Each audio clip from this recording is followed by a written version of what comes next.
दोस्तों, कई दौरों की बैठकें और बहुत सारे विरोध के बाद आखिरकार संसद में वक्फ संशोधन बिल पेश हो गया। अल्पसंख्यक मामलों के मंत्री किरण रिजिजू ने बुधवार को वक्फ संशोधन बिल 2024 लोकसभा में पेश किया। केंद्रीय मंत्री किरण रिजिजू ने इसे उम्मीद नाम दिया है। उम्मीद का मतलब है unified Waqf management, empowerment, efficiency and development.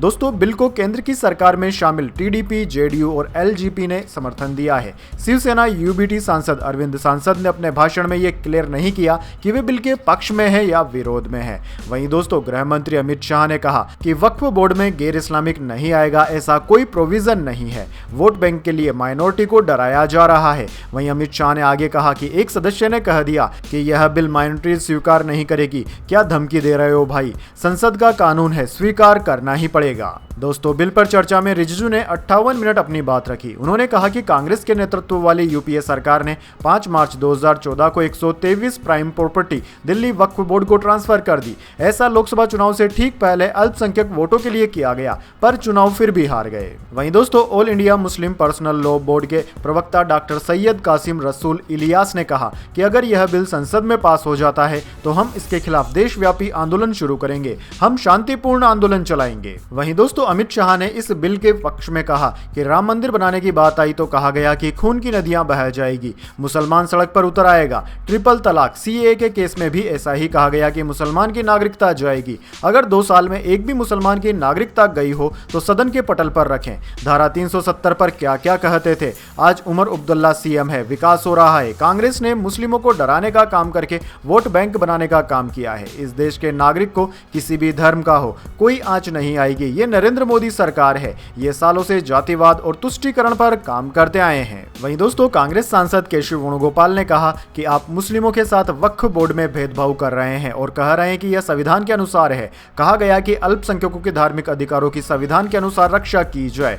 आप आज मुस्लिमों को टारगेट कर रहे हैं, आप कल क्रिश्चियन, सिख, जैन के खिलाफ भी होंगे। संघ परिवार का एजेंडा है कि अल्पसंख्यकों को इस देश में खत्म कर दो। वहीं दोस्तों, भाजपा सांसद अनुराग ठाकुर बोले कि एक परिवार के चलते 1947 में एक विभाजन देखा है, आज जमीन का विभाजन नहीं होने देंगे। मोदी जी की सरकार में सिर्फ एक कानून और एक संविधान रहेगा। संदेश स्पष्ट है, एक है तो सेफ है। यह आस्था का विषय नहीं है, यह हिंदू बनाम मुस्लिम भी नहीं है। संविधान बनाम भ्रष्टाचार है, कानून बनाम गैर कानूनी है। वहीं दोस्तों, इस बिल पर अखिलेश यादव ने कहा कि वक्फ बिल में न तो नीति सही है और न ही नीयत। देश के करोड़ों लोगों से घर दुकानें छीनने की साजिश है। भाजपा अलोकतांत्रिक पार्टी है, वह असहमति को अपनी शक्ति मानती है। सरकार वक्फ बिल लाने की जिद क्यों कर रही है? यह सांप्रदायिक राजनीति का नया रूप है, जिद है। वैसे दोस्तों, क्या आप जानते हैं वक्फ संशोधन बिल क्या है? अगर नहीं जानते हैं तो आप स्पष्ट रूप से यहाँ पर इसको जान सकते हैं। दरअसल दोस्तों, 1950 के दशक में वक्फ संपत्तियों की देखरेख के लिए कानूनी तौर पर एक संस्था बनाने की जरूरत महसूस हुई थी।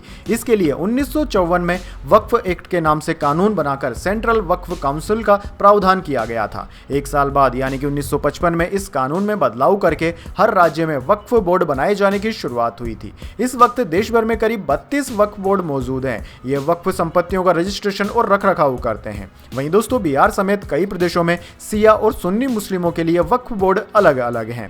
वहीं 1964 में पहली बार सेंट्रल वक्फ काउंसिल गठित हुई थी। 1954 के इसी कानून में बदलाव करने के लिए केंद्र सरकार वक्फ संशोधन बिल लेकर आई है। अब दोस्तों, यह बिल पास होगा या नहीं, यह कानून बनेगा या नहीं, इसका भी हम नंबर गेम यहाँ पर समझ सकते हैं। दरअसल दोस्तों, लोकसभा में कुल मिलाकर 543 सांसद हैं, जिनमें से भाजपा के पास 294 सांसद है, कांग्रेस और उनकी सहयोगी पार्टियों के पास 234 है और 14 अन्य के पास है। और बिल पास कराने के लिए राज्यसभा में 236 सांसद है, जिनमें से 121 भाजपा और उनकी सहयोगी पार्टियों के पास है। कांग्रेस के पास 85 है, उनकी सहयोगी पार्टियों के पास दोनों को मिलाकर 85 है और अन्य के पास 30 है। अब दोस्तों, संसद में बिल को पास कराने के लिए 272 सांसदों का समर्थन चाहिए, जो कि सीधे रूप से भाजपा के पास मौजूद है, क्योंकि भाजपा के पास 294 सांसद हैं, तो 272 यहां से यह पास हो जाएगा। बात करें लोकसभा की, तो लोकसभा में 119 सांसदों का समर्थन चाहिए और भाजपा और उसके गठबंधन के पास 121 सांसद हैं, तो यहाँ पर भी यह बिल पास हो जाएगा। यानी कि दोस्तों मोटे तौर पर हम कह सकते हैं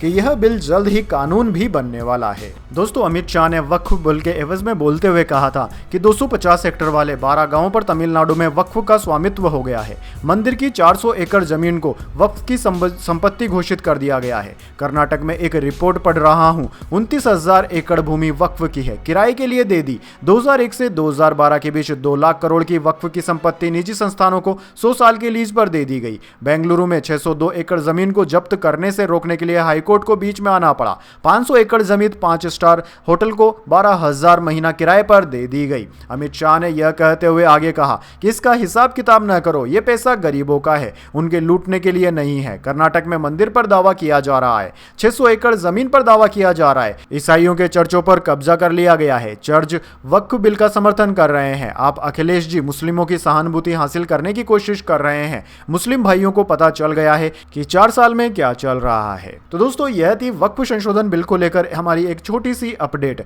वैसे वीडियो आपको कैसी लगी कमेंट बॉक्स में जरूर बताइए और इस तरह की काम की इंपॉर्टेंट महत्वपूर्ण खबरों के लिए आप हमारे YouTube चैनल को सब्सक्राइब जरूर से कर लीजिए। धन्यवाद।